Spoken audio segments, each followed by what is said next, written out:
Hi girls, welcome Good morning to my life. guys. Magti-testing na naman kami ng Honda GX390 low speed para makina pang bye-bye. Papuntang sa Inas ito. Ang ganda.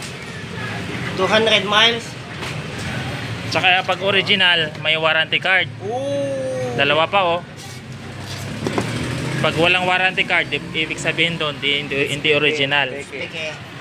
Look-alike po Honda. Matic China made. Tsaka yung previous niya guys.